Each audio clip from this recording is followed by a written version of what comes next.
الحمدللہ رب العالمین والصلاة والسلام علی سید الانبیاء والمرسلین اما بعد بسم اللہ الرحمن الرحیم انا اعطیناک الکوثر فصل لربک وانحر ان شانئک هو الابتر صدق اللہ مولانا العظیم الصلاة والسلام علیک یا سیدی یا رسول اللہ وعلا آلک واصحابک یا حبیب اللہ الصلاة والسلام علیک یا رسول اللہ وعلا آلک واصحابک یا خاتم النبیین۔ سب سے اعلیٰ و اعلیٰ ہمارا نبی، سب سے بالا و اعلیٰ ہمارا نبی۔ کون دیتا ہے دینے کو منہ چاہیے، کون دیتا ہے دینے کو منہ چاہیے، دینے والا ہے سچا ہمارا نبی۔ خلق سے اولیاء، اولیاء سے رسول، اور سب رسولوں سے اعلیٰ ہمارا نبی۔ انہیں جانا انہیں مانا، نہ رکھا غیر سے کام، للہ الحمد کہ میں دنیا سے مسلمان ہے۔ حضرات گرامی قدر، زیر سائے عظیم بابرکت محفل پاک، پیر طریقت رہبر شریعت، یادگار اسلاف خواجہ صوفی محمد اجاز نقشبندی مدث اللہ عالی، اللہ وحدہ لا شریک ان کی فیض و برکات میں برکت نصیب فرمائے، ہم سب کو ان کے فیض و برکات سے مالا مال فرمائے۔ مختصر وقت میں دو تین باتیں عرض کرنی ہیں، ایک دو حدیث ہیں اور ایک پیغام ہے۔ نبی پاک صلی اللہ علیہ وسلم اس دنیا کائنات میں تشریف لائے، آقا علیہ الصلاۃ والسلام اللہ نے اولاد عطا فرمائی، اور پھر اولاد نرینہ کم سنی میں اللہ نے واپس لے لی۔ سرکار کے مبارک بیٹے چھوٹی عمر میں اس دنیا سے چلے گئے، تو کفار نے، یہود و نصارہ نے، مشرقین نے یہ بات کی کہ اب حضور ابتر ہے، حضور کی پیچھے نسل کوئی نہیں، پیچھے ہے کوئی نہیں۔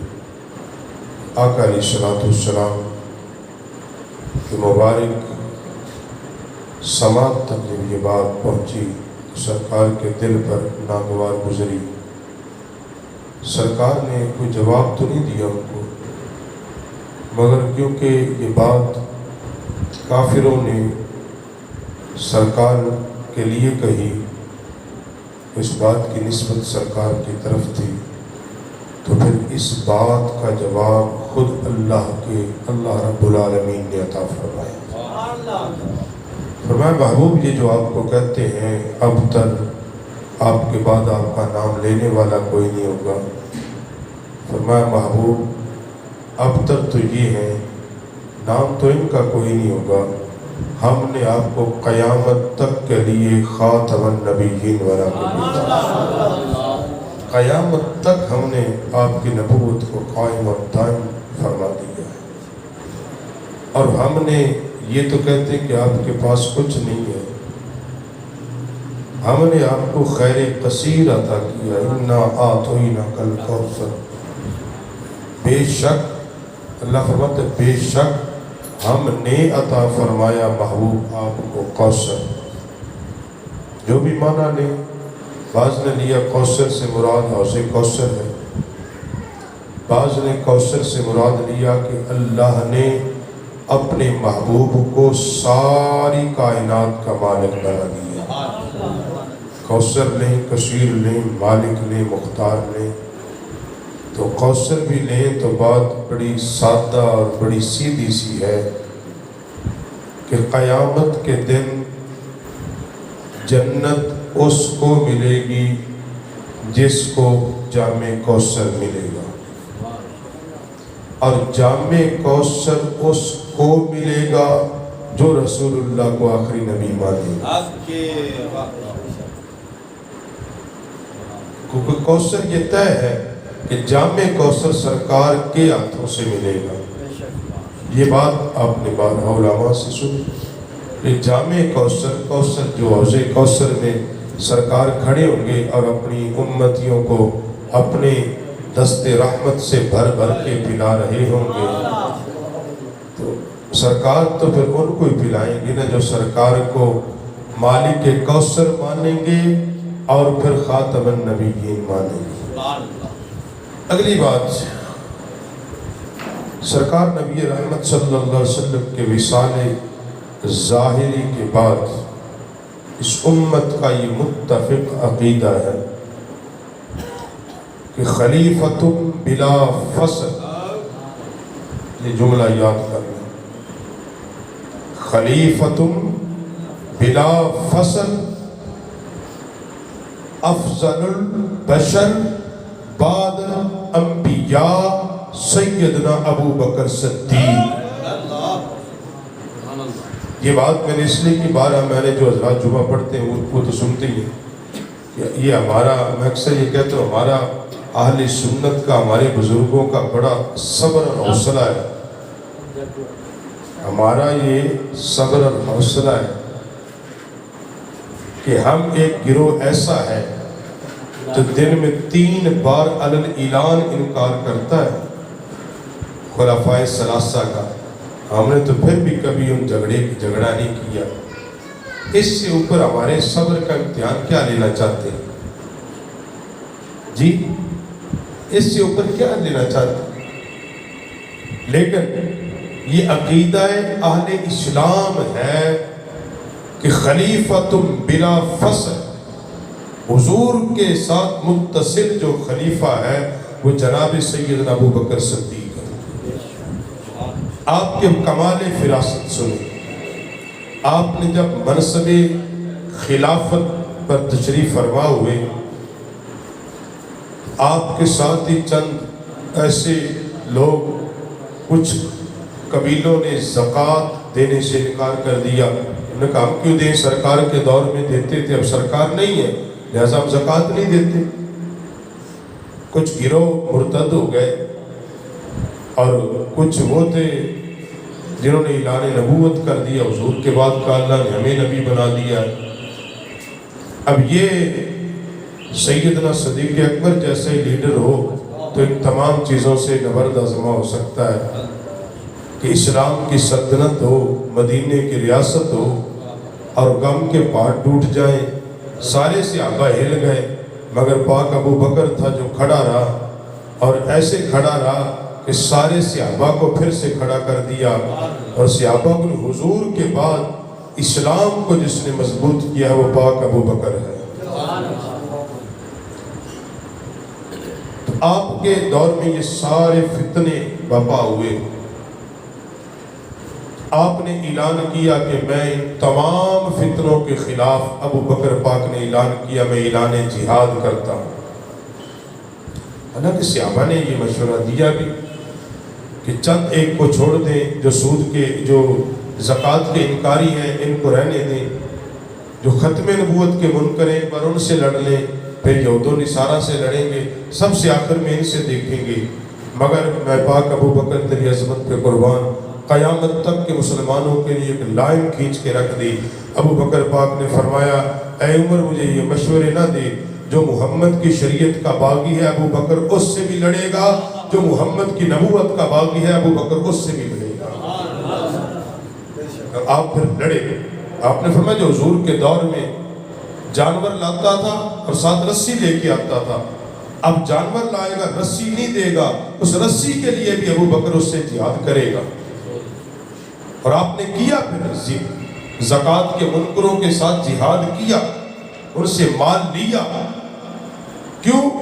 کہ نبی پاک علیہ السلام کی شریعت کو نافذ کیا. مقصد خلافت اصل یہ ہوتا ہے. دوسرا آپ نے جب برسر ممبر آئے اور برسر خلافت آئے، قانون بنایا کہ آج کے بعد بدری صحابی کوئی نہیں جنگ میں لڑے گا. 313 میں سے جو باقی بچ گئے تھے بدری صحابہ جنہوں نے جنگ بدر لڑی، آج کے بعد کوئی نہیں لڑے گا. بطور تبرک کے لیے ہمارے پاس رہے، ہم ان کی زیارت کریں، برکت حاصل کریں. تو پتہ یہ چلتا ہے حضرت ابو بکر کا عقیدہ ہے کہ شخصیات میں بھی اللہ نے برکت رکھی ہے. ابو بکر پاک نے امت کو یہ عقیدہ دیا کہ اہل برکت انسان بھی ہوا کرتے ہیں. اسی لیے تو کہا جو بدری صحابہ ہیں برکت کے لیے وہ آج کے بعد کسی جنگ میں نہیں جائیں گے، وہ شہید ہو جائیں گے تو ختم ہو جائیں گے، تاکہ تعدیر جتنی اللہ نے ان کی زندگی لکھی ہے وہ ہمارے پاس رہے، ہم ان سے فیض و برکات ان کی زیارت کرتے رہے. مگر جب بات آیا ختم نبوت کا، سرکار کی عظمت اور عزت کی بات آئی، تو پاک ابو بکر نے فرمایا تھا بدری غیر بدری، احد غیر احد، اجمی عربی جتنے بھی ہیں جنہوں نے رسول اللہ کا کلمہ پڑھا ہے سارے کے سارے نکلیں گے اور ختم نبوت کے ڈاکوؤں سے لڑیں گے. اور پھر جب لڑا گیا حضور سید عالم صلی اللہ علیہ وسلم کی ختم نبوت کتنی بڑی بات ہے کہ نبی پاک علیہ السلام کے غلام کو جب بھیجا گیا ختم نبوت کے ڈاکو کے پاس، مسلمہ کذاب کے پاس،